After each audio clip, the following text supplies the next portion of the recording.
Hello students, Shri Ram PG college की zoology की online class में आपका स्वागत है। आज का हमारा टॉपिक है आइसलैट्स ऑफ लैंगरहैंस। हिंदी में इसे कहते हैं लैंगरहैंस की द्वीपिकाएँ। यह टॉपिक बीएससी थर्ड ईयर और बीएससी बीएड सेकेंड ईयर का कॉमन टॉपिक है। तो आइए शुरू करते हैं इस टॉपिक को, आइसलैट्स ऑफ लैंगरहैंस। इंट्रोडक्शन, परिचय। तो इसकी खोज की थी लैंगरहैंस ने और ये कहाँ पाया जाता है? पैनक्रियाज में। पैनक्रियाज है अग्नाशय। तो अग्नाशय क्या है? एक पाचक ग्रंथि है जो अग्नाशय रस का स्रवण करती है, किंतु इसकी पालियों के बीच के संयोजी ऊतक में कोशिकाओं के गुच्छे पाए जाते हैं और इन्हीं समूहों को लैंगरहैंस की द्वीपिकाएँ कहते हैं। ये अग्नाशय का अंतःस्राव भाग कहलाता है, अतः अग्नाशय को मिश्रित ग्रंथि मिक्स्ड ग्लैंड कहते हैं। लैंगरहैंस की द्वीपिका से स्रावित हार्मोन शरीर में कार्बोहाइड्रेट उपापचय को नियंत्रित करते हैं और इसकी खोज लैंगरहैंस ने 1869 में की थी और उन्हीं के नाम पर इस ग्रंथि का नाम क्या रख दिया? लैंगरहैंस की द्वीपिकाएँ। नेक्स्ट आती है इसकी स्थिति, उद्गम और संरचना, पोजीशन, ओरिजिन एंड स्ट्रक्चर। तो अग्नाशय मानव में उदर गुहा में अमाशय के पीछे स्थित होता है। अग्नाशय को क्यों देख रहे हैं हम? क्योंकि जो आइसलैट्स हैं लैंगरहैंस की वो कहाँ पाई जाती है? अग्नाशय के अंदर। तो सबसे पहले देखेंगे कि अग्नाशय कहाँ होता है। तो ये पेट के पीछे होता है, स्टमक के पीछे। यह मिसेंट्री द्वारा सदी असममित आकार की कोमल व गुलाबी सी चपटी ग्रंथि होती है और ये 20 सेंटीमीटर की होती है। यह भ्रूणीय आंच से निकले दो प्रवर्धों के समेकन से बनती है। इसमें दो भिन्न प्रकार के ग्रंथिल ऊतक पाए जाते हैं और इस ग्रंथि का प्रमुख ऊतक इसका बाह्य स्राव होता है जो कई पिंडों से मिलकर बना होता है और ये ग्रंथि का 98 से 99% भाग बनाता है। कौन सा भाग? एक्सोक्राइन पार्ट, अग्नाशय का एक्सोक्राइन पार्ट।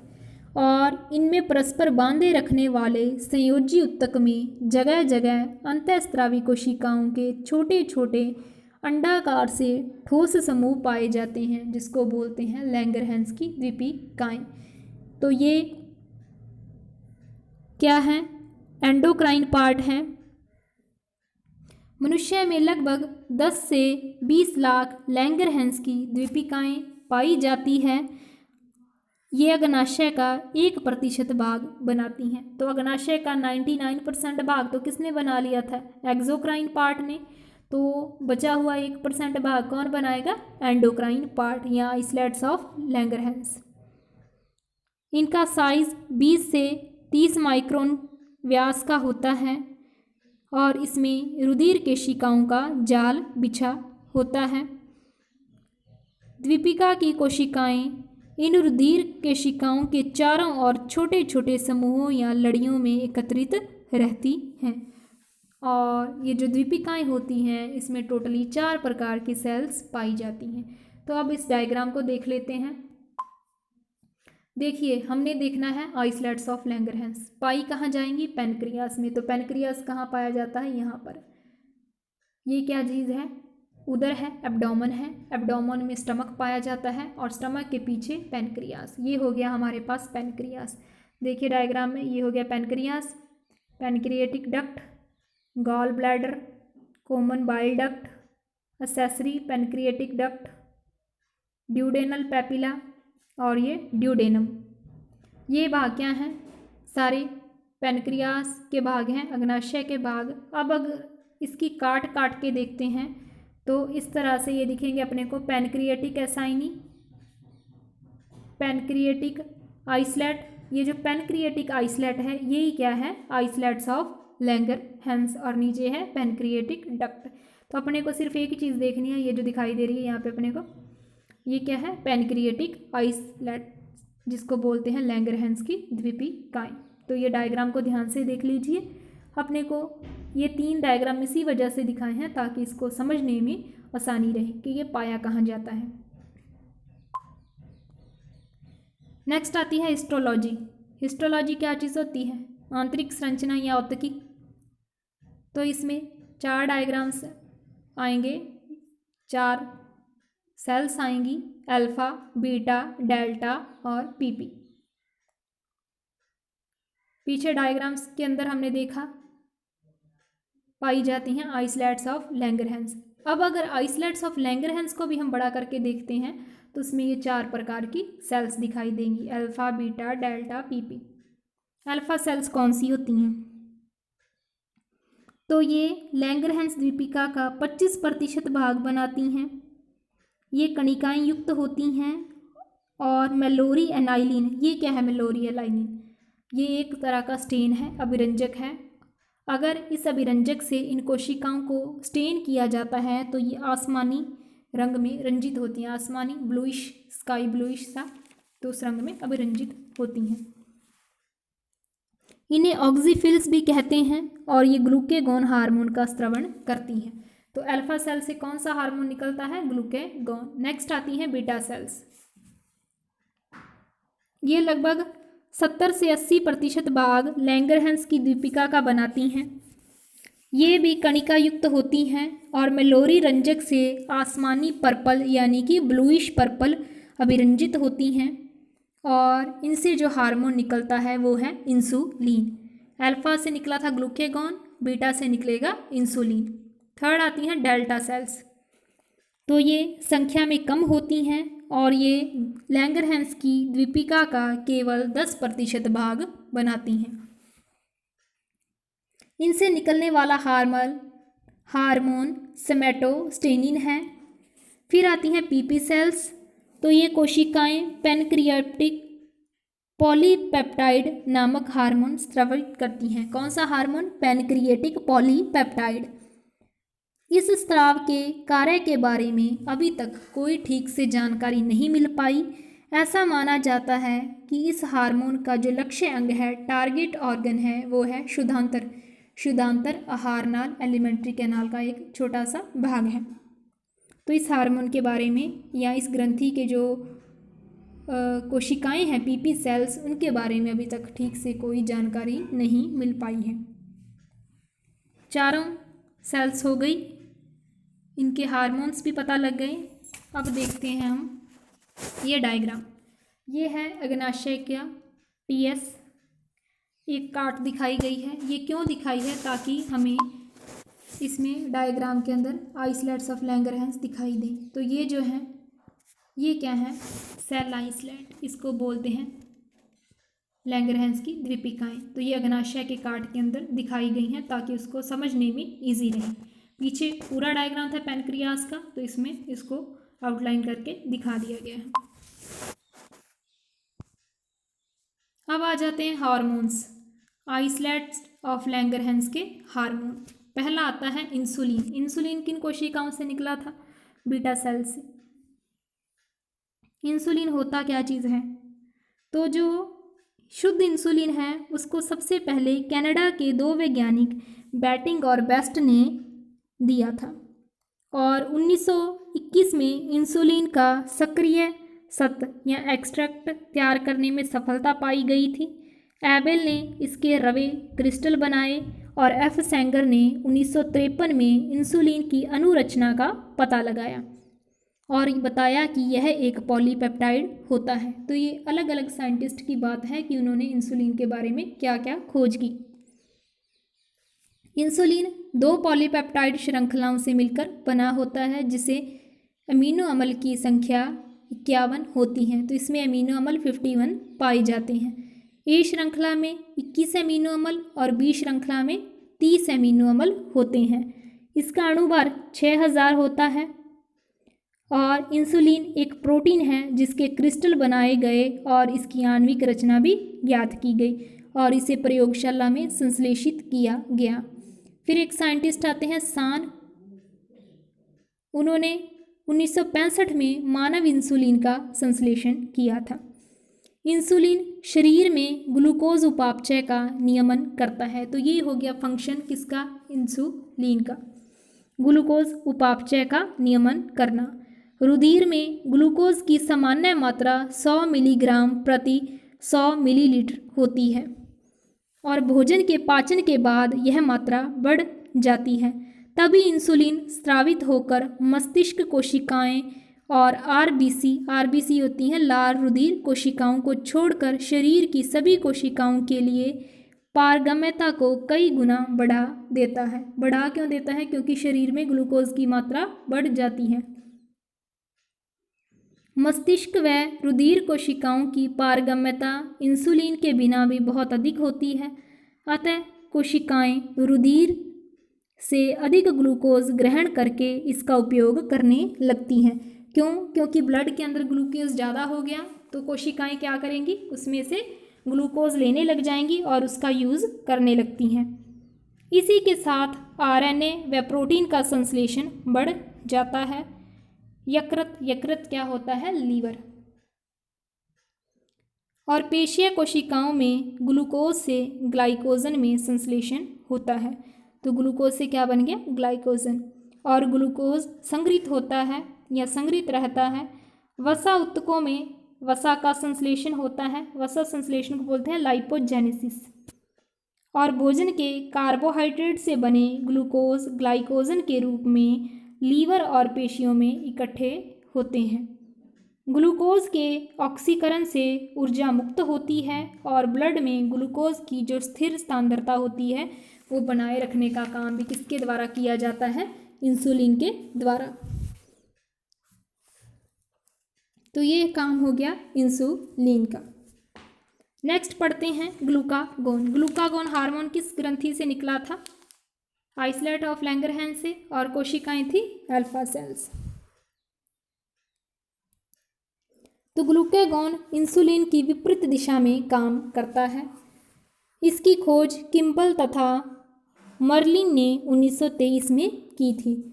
यह हार्मोन लैंगरहैंस की द्वीपिका की अल्फा सेल से निकलता है। यह भी एक पॉलीपेप्टाइड है और अमीनो अम्ल की श्रृंखलाओं से बना होता है।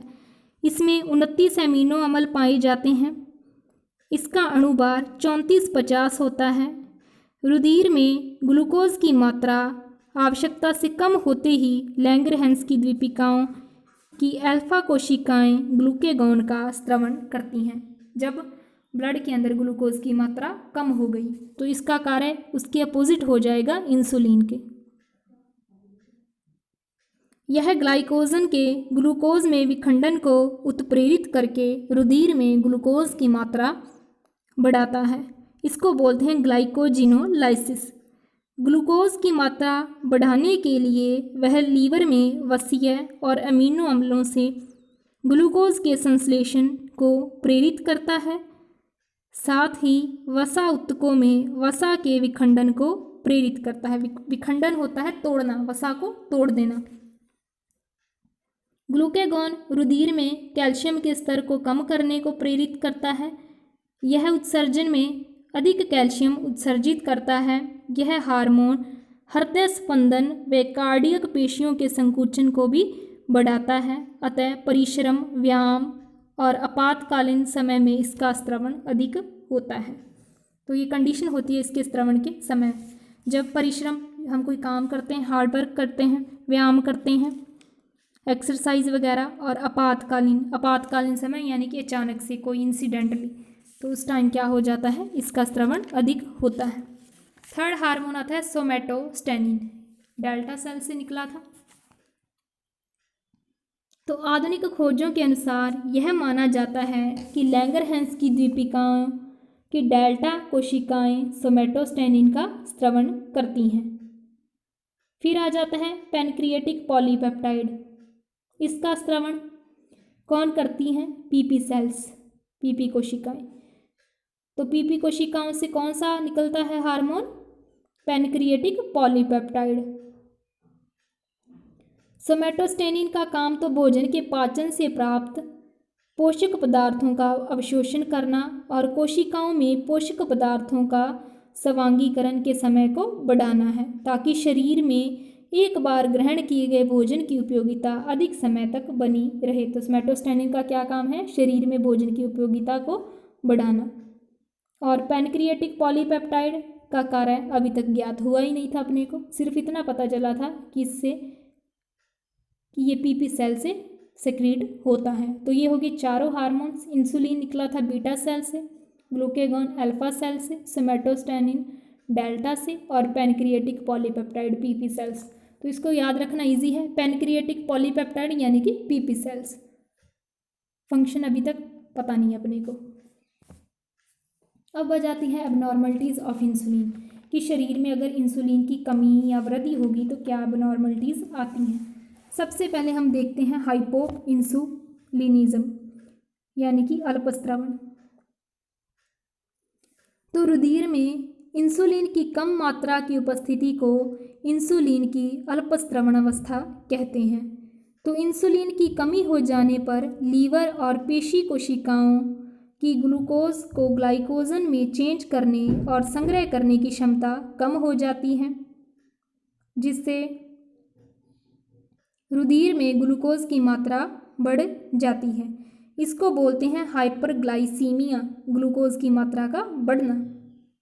अधिक मात्रा में ग्लूकोज रुधिर में उपस्थित होने के कारण ग्लूकोज यूरिन में उत्सर्जित होने लगता है, यानी कि जब हम यूरिन का उत्सर्जन करते हैं तो उसी के साथ क्या निकलने लग जाता है? ग्लूकोज। क्यों? क्योंकि शरीर में ग्लूकोज की मात्रा बढ़ने लगी। इस अवस्था को ग्लाइकोसूरिया कहते हैं।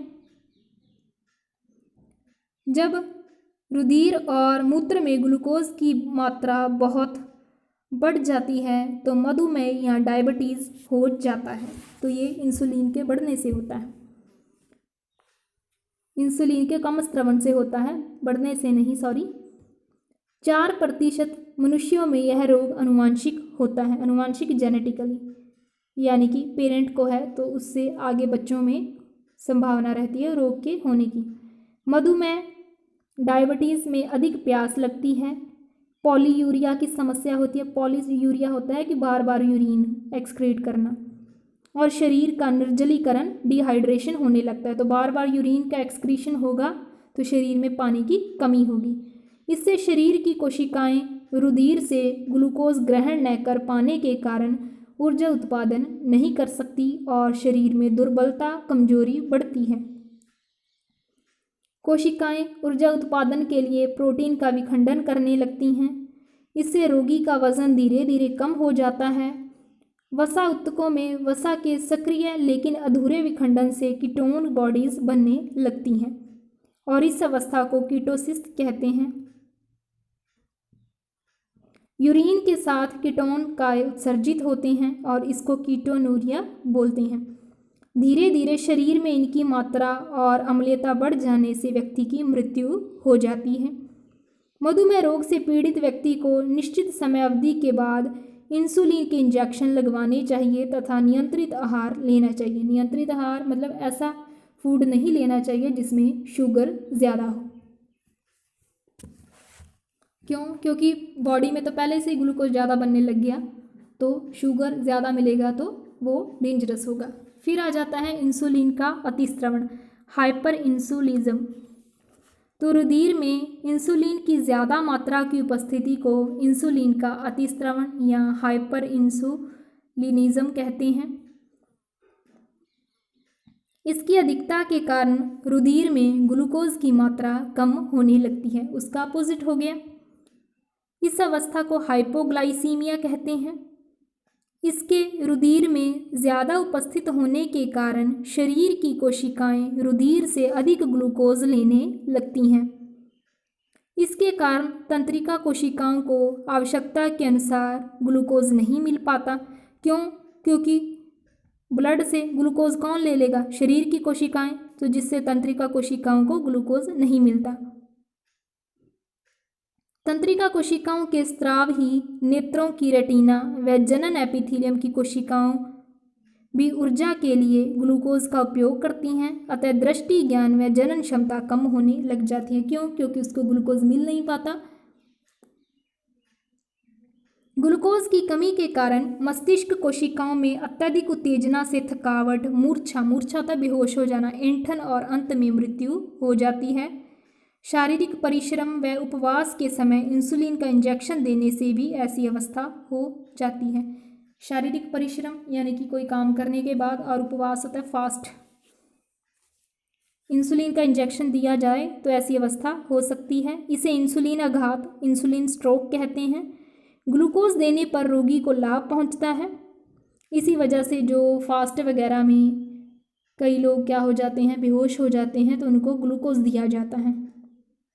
क्यों? ग्लूकोज क्या होता है कि बहुत जल्दी डाइजेस्ट हो जाता है और इससे एनर्जी मिल जाती है बॉडी को। एपिनेफ्रिन, वृद्धि हार्मोन, कॉर्टिसोल और ग्लूकेगॉन देने से इस रोगी को लाभ पहुंचता है, क्योंकि इनके प्रभाव से शरीर कोशिकाओं में ग्लूकोज की खपत कम तथा यकृत व वसा ऊतकों में ग्लूकोज और वसीय अम्ल रुधिर में मुक्त हो जाते हैं और रुधिर में ग्लूकोज के स्तर को बढ़ा दिया जाता है। तो ये हो गया हाइपर इंसुलिनिज्म यानी कि मात्रा का बढ़ना, इंसुलिन की मात्रा का बढ़ना। तो ये दोनों चीज़ें हो गई, दोनों चीज़ें अपोजिट हैं। इंसुलिन का अल्पस्रवण होगा तो ग्लूकेगॉन में वृद्धि होगी और ग्लूकेगॉन में कमी होगी तो इंसुलिन का अधिक स्रवण होगा। ये बात हो गई। अब क्या है कि इसी के साथ ये टॉपिक होता है यहीं पर ख़त्म। तो अगला टॉपिक करेंगे अगली क्लास में, कोई और ग्रंथि। तो आज के लिए बस इतना ही। Thank you.